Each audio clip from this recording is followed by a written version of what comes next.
So this is the rabbit menu. What we done is we kept some few rabbits, some 10 of. I bought 4. They become now 15. They're breeding constantly. So that dung and all has to be systematically collected. Not a drop should be waste. Whatever it's urine and that pellets, it's shit. So this is basically a paste of grass and all. They mostly eat grass, little bit vegetable and few grains. So and then they digest it and then turn, and then that what they let out, that stools, that is the green pellets, and it's mixed with the digestive juices, enzymes, mucus and all of that rabbit.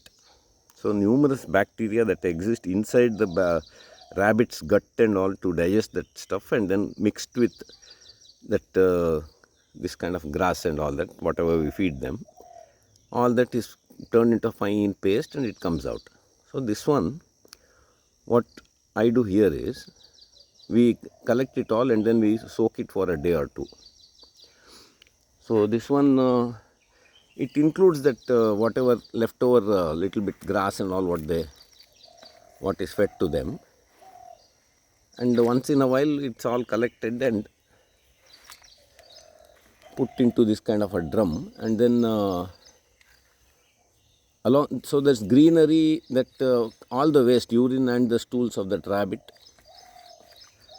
are in this soupy liquid, and then to this we'll add some more of that friendly bacteria. That is, normally in India and all, what we prefer to do is that cow items, that is cow urine, little bit if it is available. Otherwise, for fermenting, some sugar or jaggery, say about for a bucket of this size, if you have some 10 rabbits, like this one bucket you can take out every week. When you clean that container, you can mop up all that, whatever it drops, and then put the whole thing into this kind of a can, which is about 1.5 feet or something. Add water, then little bit alcohol, some stale beer you can add, some half a glass, then some buttermilk for that lactose digesting bacteria, then some oil, coconut oil or ghee. So all that few things you mix up, stir it, allow it to age for a week. Then you can take about 1 mug of that or 2 mugs and then put it into a drum of water like this. That concentration you can vary depending on your preferences. So this much water will be there, and on top we will add some of that rabbit waste soup with all the microorganisms, and then another few days you allow it to mingle. Then you can start pouring that liquid directly to the garden itself, allow whenever you're watering. And that is poured onto this. So you take mugs of that stuff and pour it all over it there. That will add nitrogen, high nitrogen into this carbon, and the whole thing will collapse and become black and shapeless. It loses the structural integrity. It becomes like this.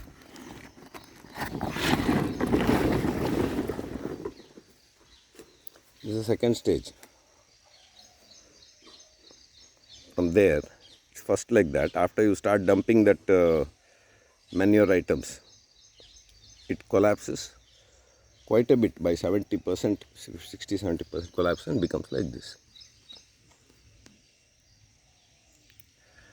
This one is now full of, it's almost that wood shavings, you can see it is kind of disintegrating and becoming brown and getting digested by bacteria.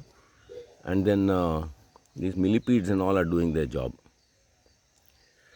They're excellent. They also eat all this debris like earthworms only, but they run around because they have so many legs.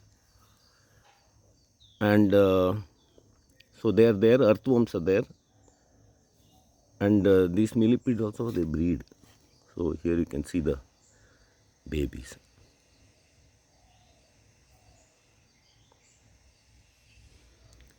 So having millipedes is it's a good thing. You have to get this common variety. This one is what does well in this compost pits and all, hardy variety. Breeds also profusely, and I bred it in terrariums. They are very easy to breed. They have shorter life cycles, and they're quite harmless. Actually, I have a great liking for these millipedes. So they are there, earthworms are there, and then it becomes very hot, and basically it gets cooked off by the bacteria. Then say another, and you have to spray water, maintain the moisture. Don't allow too much sun to fall directly on it, because both millipedes and earthworms don't like sun. And in another 15 days, if you go on spraying water, you can start using it. It's ready. And it's a good quality manure. This is what I will be using in our own garden. And then that vermi wash, when we pour water, some of it soaks down, and then there's a pipe outlet, and that is collected in this bucket. That also can be added to grown up trees like fruit trees and all. You can add, or you can just take it and put it back here, so that it gets just enriched. So that is one way, economical, easy, eco-friendly way of generating your own manure in a small farm or a small space without much labor and all. Rabbits are quite easy to maintain and hardly require much space. They breed also, so you make a lot of money in the rabbit babies. You can sell those babies. Those not baby, you grow it up a little bit and sell it. People take them for pet, to keep as pets, and also food. It's a very good source of protein, red meat. So having rabbits I recommend. They're cute also. Unlike cows and all, which big animals which are to be fed and looked after and all, rabbits are easy. This is quite good. What can be done is, which I am going to do, I got a goat now. I got hens, some 15 hens for our house egg production. So that hen and goat and rabbit will mix. You can do individual animals also, but you can mix many. It becomes even enriched. And then say about 1 mug of cow dung also, good native cow dung if you add. You can do it the same thing in a bigger drum like that. That's enough. You can go on generating it once in twice a month. Add it to your garden. Soil will become healthy and without spending any money.